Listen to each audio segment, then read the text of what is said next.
हे रघुवीर समर्थ शुकासारिखे पूर्ण वैराग्य जाचे वसिष्ठा परिज्ञान योगेश्वराचे कवी वाल्मिका सारिखा मान्य ऐसा नमस्कार माझा सद्गुरु रामदासा.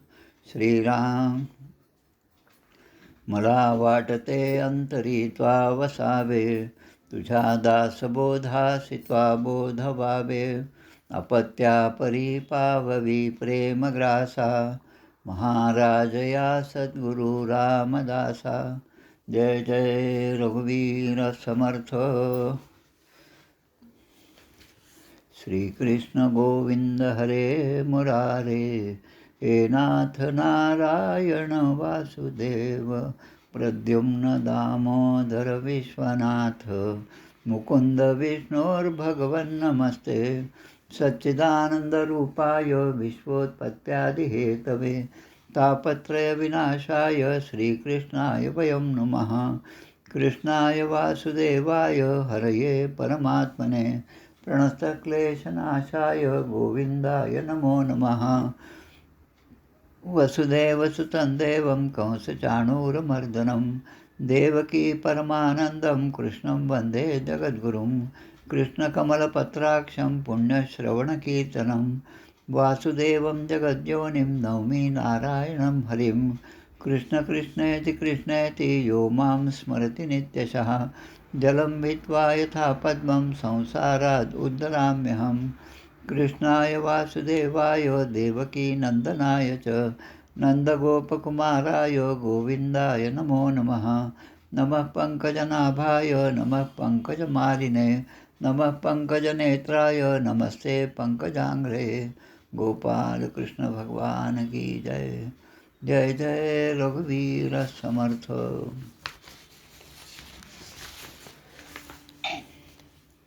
श्री भगवानुवाच ज्ञानं परमगुह्यं मे यद्विज्ञानसमन्वितं सरहस्यं तदङ्गं च गृहाण गदितं मया यावानहं यथा भावो यद्रूपगुणकर्मकः तथैव तत्त्वविज्ञानमस्तु ते मदनुग्रहात्.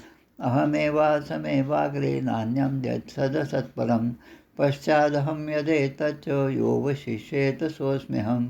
ऋतेऽर्थं यत् प्रतीयेत् न प्रतीयेत् चात्मनि तद्विद्यादात्मनो मायां यथा भासो यथा तमः. यथा महान्ति भूतानि भूतेषु चावचेष्वनु प्रविष्टान्यप्रविष्टानि तथा तेषु न तेष्वहम्. एतावदेव जिज्ञास्यं तत्त्वजिज्ञासुनात्मनः अन्वयव्यतिरेकाभ्यां यत् स्यात् सर्वत्र सर्वदा. एतन्मतं समातिष्ठ परमेण समाधिना भवान् कल्पविकल्पेषु न विमुह्यति कदाचित्. गोपाल कृष्ण भगवान की जय. जय जय रघुवीर समर्थ. पंचमस्कंद अवतरणिका. पंचमस्कंद प्रथमोध्यायात प्रियव्रतचरित्र विख्यात, अग्निध्रचरित्र द्वितीयात, नाभीचरित्र तृतीय. वृषभदेवाचे राज्यशासन चतुर्थोध्यायात निरूपण, पंचमोध्यायी पुत्राशी ज्ञान अवधूत होणे ऋषभाशी. षष्ठोध्यायात ऋषभदेवाचा देहांत, सप्तमी भरतचरित्र, अष्टमी मृगजन्म भरताशी. नवमोध्यायात विप्रवंशी जन्मला भरत, रौगणा भेटला जडभरत. दशमोध्यायी द्वादशोध्यायी कथा रौगण भरत संवाद वार्ता. त्रयोदशी भवाटवी गाथा, संशयनाश रौगणाचा. चतुर्थोध्याया माझी भवाटवीची बोधराजी, भरतवंश. पंचदश माझी भुवनकोश कथा षोडशी. गंगाकथा सप्तदशोध्यायात संकर्षणस्तुती शिवकृत. अष्टदशोध्यायात भिन्न भिन्न वर्षवर्णन, किंपुरुष भारतवर्ष वर्णन. 19व्यात निरूपण, षड्द्वीप लोकालोक पर्वत वर्णन. 20व्यात निवेदिले. सूर्यरथ त्याची गती. 21व्यात निस्थिती, भिन्न ग्रहांची स्थिती गती 22व्यात वर्णिली. शिशुमार चक्र वर्णन ते 23व्यात निरूपण, राहू स्थिती अतलादी वर्णन. 24व्या माझी. संकर्षण विवरण स्तुती 25व्यात निश्चिती, विभिन्न नरकगती 26व्यात वर्णिली. गोपाल कृष्ण भगवान की जय. पंचम स्कंदामधील 15वा अध्याय आपण आज पाहणार आहोत. 15वा आणि 16वा असे 2 अध्याय. या अध्यायामध्ये राजा भरताच्या वंशाचं वर्णन आपल्याला पाहिजे. हा पंचम स्कंद जो आहे तो या श्रीमद भागवताच्या लक्षणांपैकी जी लक्षणं सांगितलेली आहेत. अत्र सर्गो विसर्गश्च स्थानं पोषणमूतयः मन्वंतर एषा ईशानुकथा निरोधो मुक्तीर आश्रयः. म्हणजे सर्ग, विसर्ग, स्थान, पोषणम, उतयः, मन्वंतरे, ईशानुकथा, निरोध, मुक्तीर आश्रय असे 10 लक्षणं श्रीमद भागवताचे आहेत. एरवी जी इतर पुराणं आहेत त्यांचे 5 लक्षणं आहेत आणि भागवतामध्ये 5 अधिकची लक्षणं आहेत. त्यामुळे याला महापुराण असं नाव दिलेलं आहे. सर्ग आणि विसर्ग, भगवंताची उत्पत्ती किंवा या जगाची उत्पत्ती कशी झाली आणि त्याचा विसर्ग, त्यामध्ये असणारे जे भगवंताचे अवतार आहेत त्यांचं वर्णन आहे. त्यानंतर स्थानम, तिसरा स्कंद जो आहे तो तिसरा जो आहे स्थानम, लक्षणं. खरं म्हणजे या 10 लक्षणाची सुरुवात जी आहे श्रीमद भागवताच्या 3य स्कंदापासून झालेली आहे. म्हणजे पूर्ण 12 स्कंद असले तरी पहिला आणि दुसरा स्कंद जो आहे त्यामध्ये फक्त याचे अधिकारी कोण, श्रीमद भागवताचा अधिकारी कोण. अधिकारी म्हटलं तर आपल्या काय म्हणतात त्याला, गोकर्णाचं जे आख्यान आहे ते ज्याने ऐकलं तो धुंदुकारी हा मोठा अधिकारी आहे. आणि दुसरा म्हणजे आपले परीक्षित राजा हे अधिकारी. अहो अर्जुनाच्या पांती जे परिसणया सिद्ध होती, मौलीने जे सांगितलं की अर्जुनाच्या पंक्तीमध्ये बसून भगवंताचा उपदेश ऐकण्याची पात्रता ज्यांच्यामध्ये आहे त्यांनाच भगवंताचा हा उपदेश सहजपणे लक्षात येईल.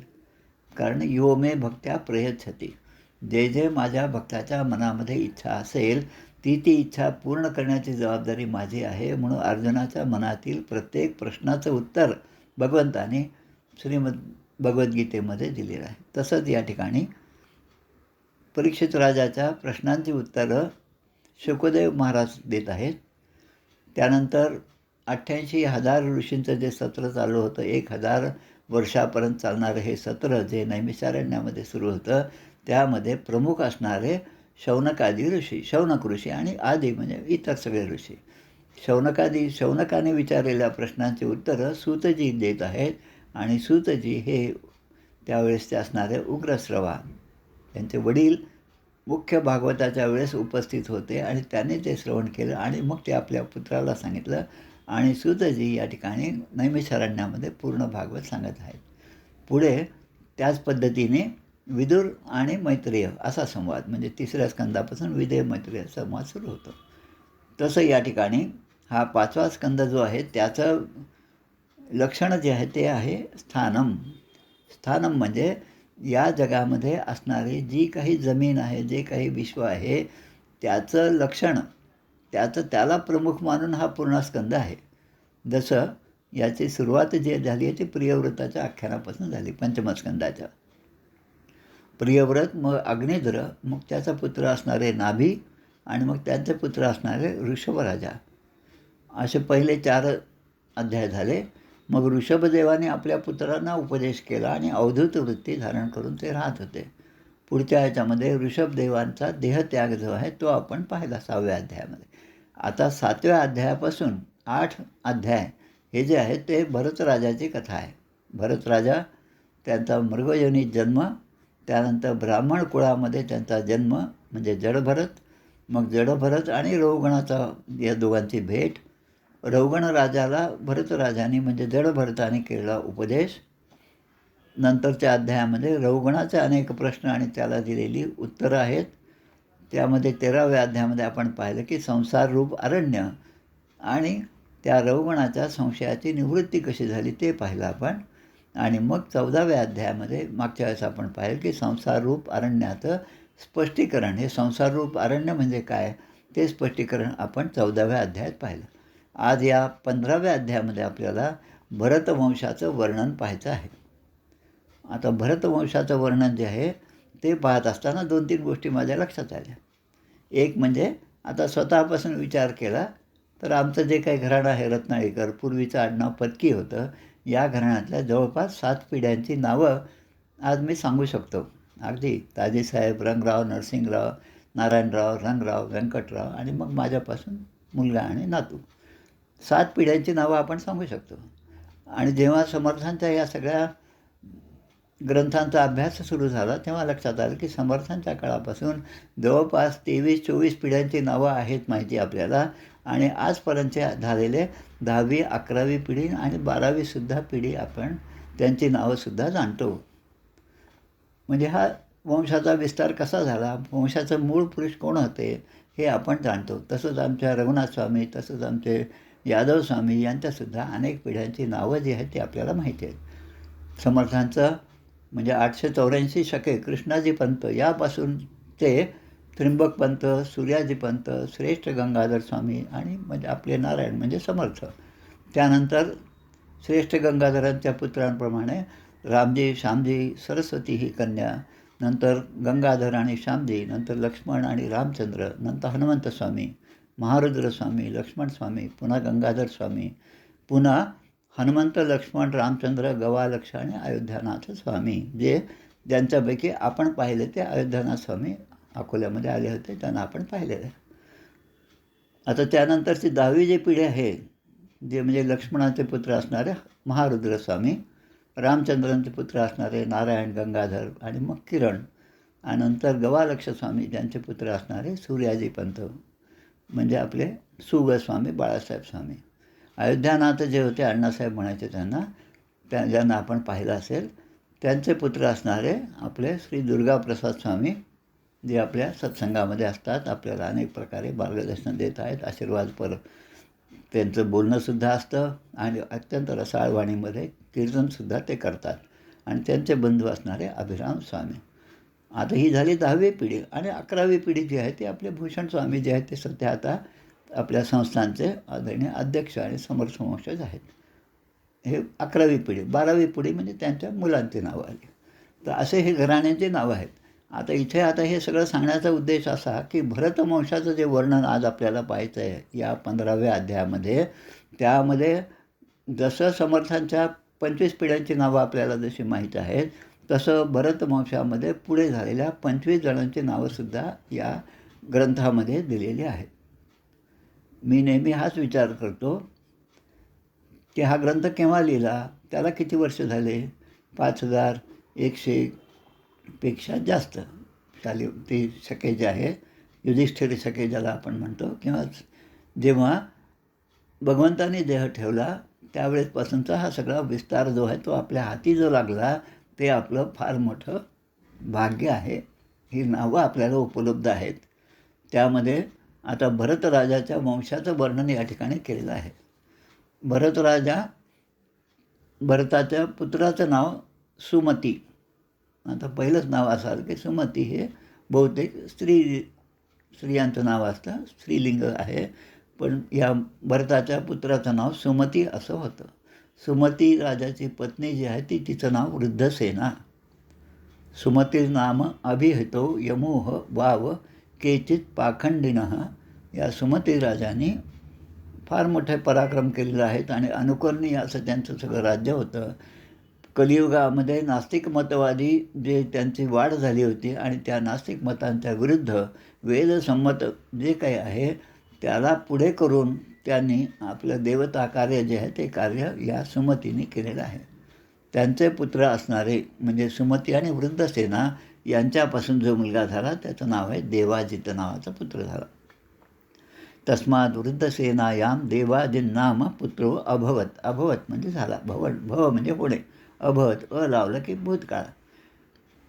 तर तो पुत्र जो आहे तो देवाजित आहे.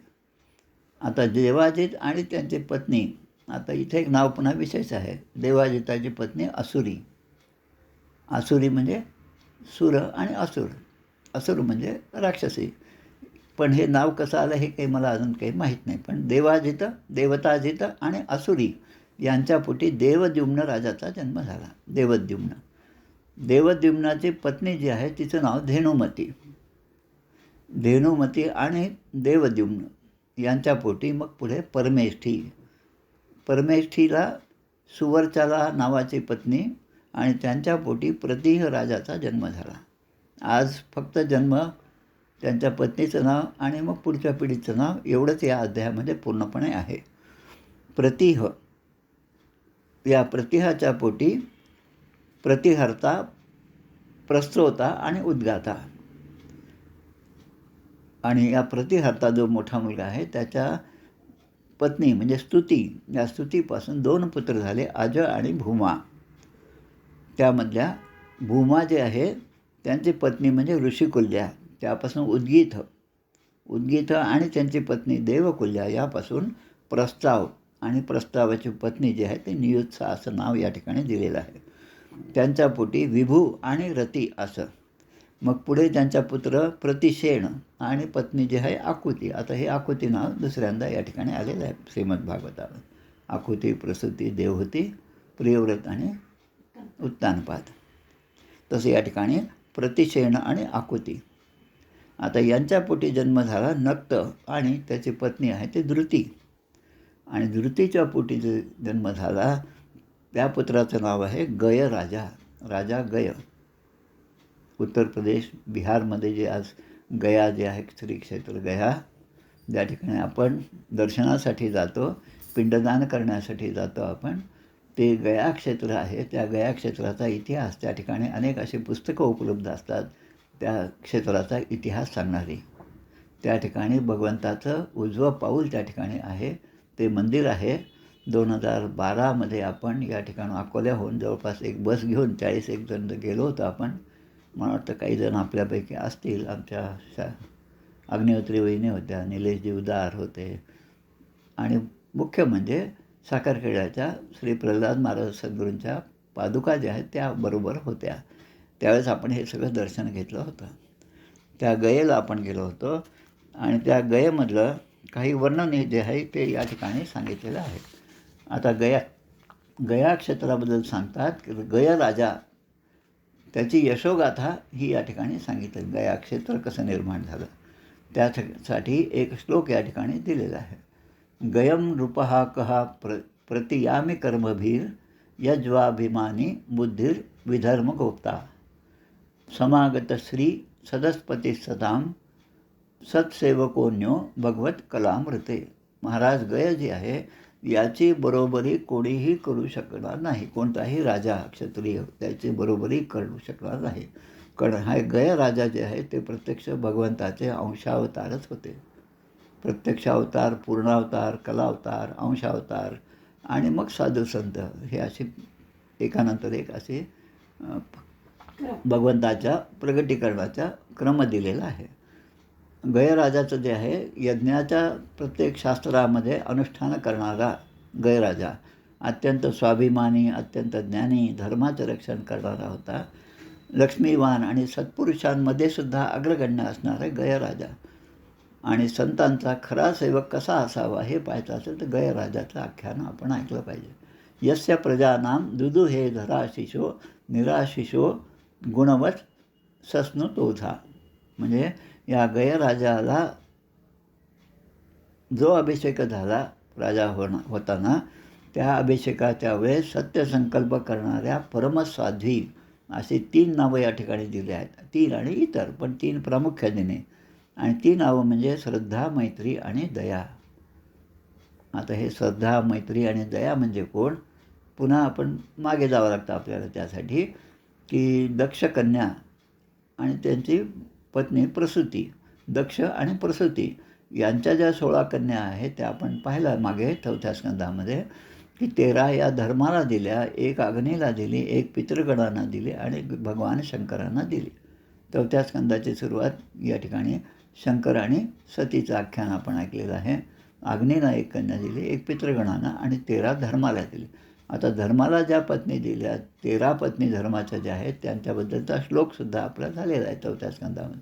श्रद्धा, मैत्री, दया, शांती, स्तुष्टी, पुष्टी, क्रिया, उन्नती, बुद्धिर, मेधा, तितिक्षा, हरीर, मूर्तीर, धर्मस्य पत्न्या. धर्माच्या पत्नींची 13 नावं दिलेली आहेत. तर या 13पैकी श्रद्धा, मैत्री आणि दया आणि इतर ज्या दक्षकन्या आहेत त्यांनी नद्यांचं पाणी आणून या गयराजाला अभिषेक केला होता, असा एक श्लोक या ठिकाणी दिलेला आहे. आणि त्या पृथ्वीने त्यांच्यावर त्यांच्या गुणांवर संतुष्ट होऊन प्रजेला धन, रत्न आणि इच्छित वस्तू अशा दिल्या होत्या. गयराजाला कोणत्याच गोष्टीची इच्छा नव्हती. वेदोक्त कर्म जे आहे ते कसं करावं हे त्यांनी आपल्या पूर्ण जगाला दाखवलेलं आहे.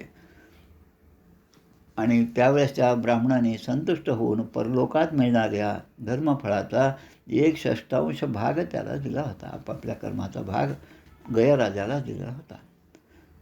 आणि त्यांच्या या सगळ्या कार्यामुळे तृप्त होऊन ब्रह्मदेवापासून देवता, मनुष्य, पशु, पक्षी, वृक्ष आणि गवतापर्यंत सर्व जीव तात्काळ तृप्त होतात, असं त्यांचं पुण्य होतं. या गयराजापासून उत्कला यापासून मरीची आणि मरीचीला बिंदुमती आणि बिंदुमतीपासून बिंदुमान नावाचा पुत्र झाला. सरगेपासून मधु, मधूला सुमनेपासून वीरव्रत, वीरव्रताला भोजेपासून मंथू आणि प्रमंथू असे 2 पुत्र झाले. आणि यामध्ये आता नाव येतं भुवनाला दूषणेपासून त्वष्टा पुत्र झाला. त्वष्ट्याची कथा पुढे आपल्याला येणार आहे. त्यानंतर विरोचनसुद्धा आहे. बली विरोचन आपण 7व्या स्कंदामध्ये येणार आहे. पुढे विरजाला विशुची नावाच्या कन्या, विशूच्या पत्नीपासून शतजित आणि 100 पुत्र आणि 1 कन्या झालेली आहे.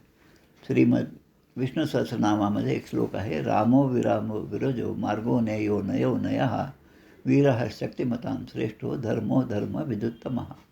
हे तिसरं जे नाव आहे विरज, विरतः किंवा विरजः, 396 1000 नावापैकी 396 जे नाव आहे भगवंताचं, ते नाव म्हणजे हे विरज आहे. त्या विरजाला शताजित आणि त्यापासून 100 पुत्र आणि 1 मुलगी झाली. आणि त्याबद्दलचा एक श्लोक या ठिकाणी दिलेला आहे, प्रयव्रतम वंशम इमं विरजश्चरमोद्धवः अकरोद्य अतलम कीर्त्या विष्णू सुरगणम यथा. विरजाविषयी हा श्लोक प्रसिद्ध आहे. विरजा म्हणजे हे नाव जे दिलं आहे. भरतापासून जवळपास 25 पिढ्यांची नावं आपण आज ऐकली. समर्थांच्या काळातलं आपण 22-24 पिढ्या आणि मग नंतरच्या 12-13 पिढ्यांची नावं आपल्याला आज माहिती आहेत. आपल्या ओळखीचे पण त्यापैकी बऱ्याच जणांचं दर्शन आपण घेतलेलं सुद्धा आहे. आपण त्या दृष्टीने खूप भाग्यवान आहोत. तर असं सांगत हा जो अध्याय आहे 15वा अध्याय या ठिकाणी समाप्त होता. इति श्रीमद्भागवते महापुराणे पारमहंस्यां संहितायां पंचमस्कंदे प्रियव्रतवंशानुकीर्तनम नाम 15दशोऽध्यायः. 15वा अध्याय या ठिकाणी समाप्त होत आहे. आता आपण थोडंसं भजन करूया आणि त्यानंतर 16व्या अध्यायाची सुरुवात आपण करणार आहोत. रघुपति राघव राजा राम पतित पावन सीताराम. रघुपति राघव राजा राम पतित पावन सीताराम. सुंदर माधव मेघ श्याम जानकी जीवन राम नाम. रघुपति राघव राजा राम पतित पावन सीताराम. जानकी जीवन राम नाम. सुंदर माधव मेघ श्याम. रघुपति राघव राजा राम पतित पावन सीताराम. राजाधिराज प्रभु रामचंद्र महाराज की जय. महारुद्र हनुमान की जय. श्रेष्ठ गंगाधर स्वामी महाराज की जय. जय जय रघुवीर समर्थ. अनंत कोटी ब्रह्मांड नायक राजाधिराज सच्चिदानंद सद्गुरु श्री ब्रह्मचैतन्य रामानंद प्रल्हाद महाराज की जय. जय जय रघुवीर समर्थ.